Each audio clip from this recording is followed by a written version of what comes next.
सबको जय श्री राम जी की। आज हम सुनते हैं कि कार्तिक मास पूर्ण होने वाला है। तो कार्तिक मास का जो पूर्ण में जो लास्ट जो तिथियाँ है, त्रयोदशी, चतुर्दशी और पूर्णमासी, इन तिथियों को बहुत ज़्यादा अत्यधिक जो महत्व बताते हैं।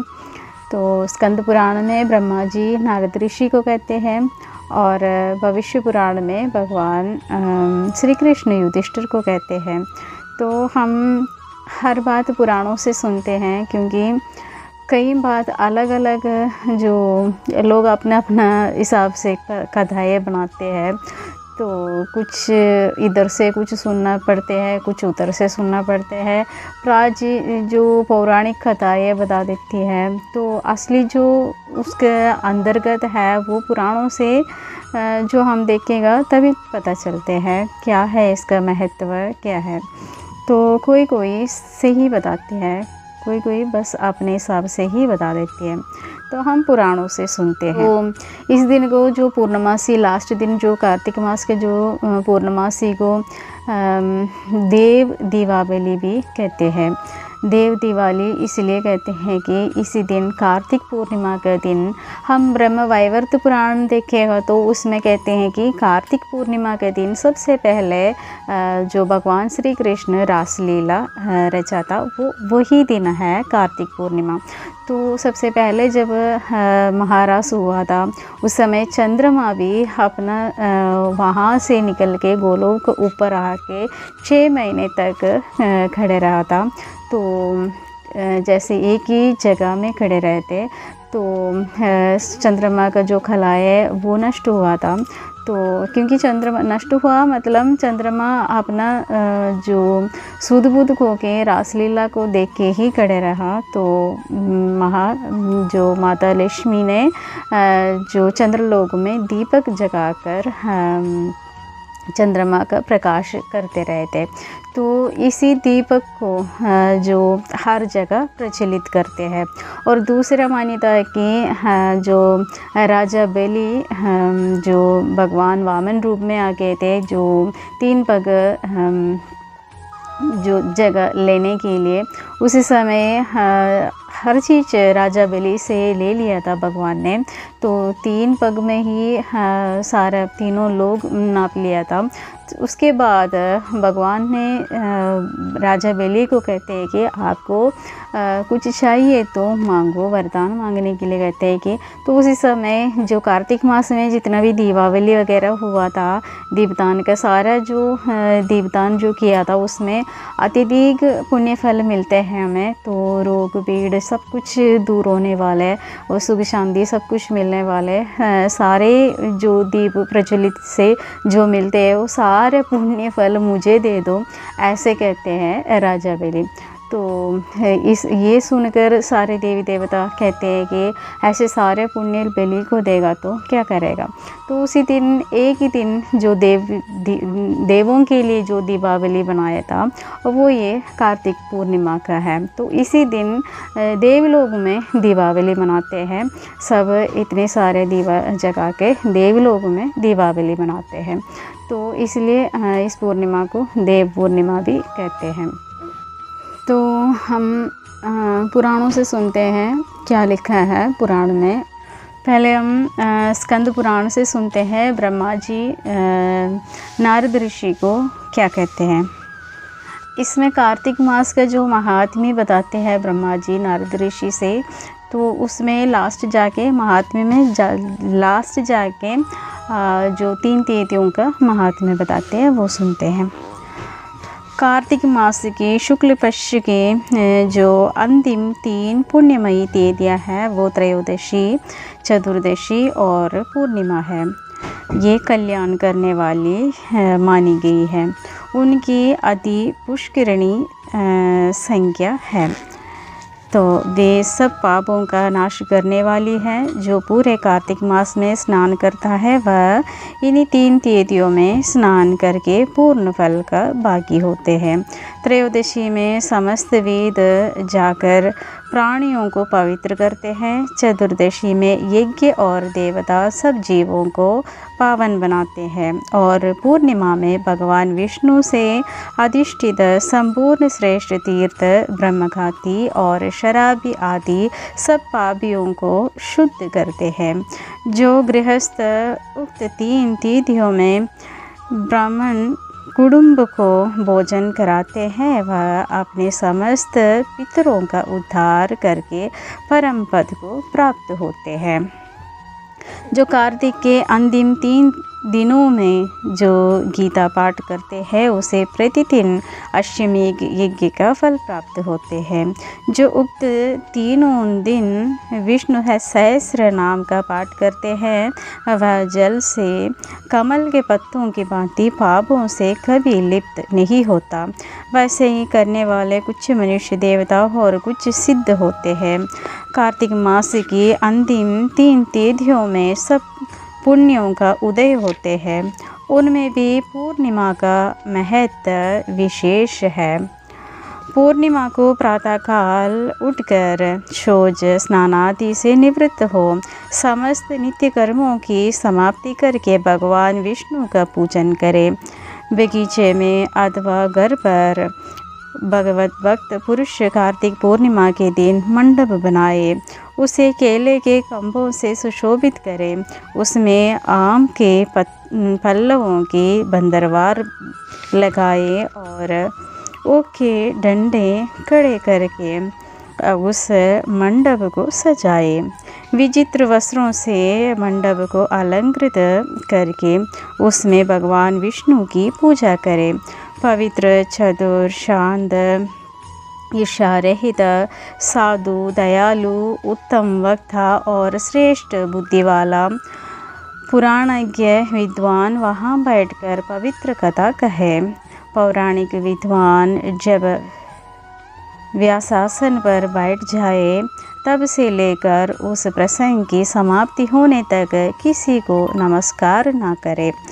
जहाँ दुष्ट मनुष्य भरे हुए हो, जो शूद्र और हिंसक प्राणियों से घिरा हुआ हो, अथवा जहाँ जुए का अड्डा हो, ऐसे स्थानों पर बुद्धिमान पुरुष पुण्य कथा ना करे।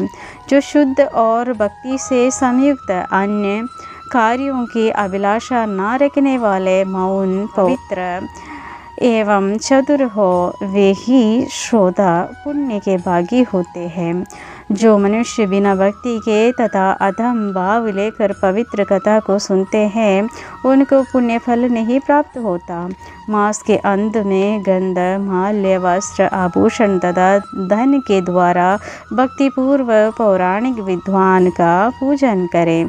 जो मनुष्य कल्याणमयी पुराण कथा को सुनते हैं वे 100 कोटि कल्पों से अधिक काल तक ब्रह्मलोक में निवास करते हैं। जो पौराणिक विद्वान के बैठने के लिए कंबल, मृगचर्म, वस्त्र, चौकी अथवा पलंग देते हैं, जो पहनने के लिए कपड़े देते हैं, वे ब्रह्मलोक में निवास करते हैं। एक कार्तिक महात्म्य सब रोगों और संपूर्ण पापों का नाश करने वाले हैं। जो मनुष्य इस महात्म्य को भक्तिपूर्वक पढ़ता है और जो सुनकर धारण करते हैं वह सब पापों से मुक्त हो भगवान विष्णु के लोक में जाते हैं।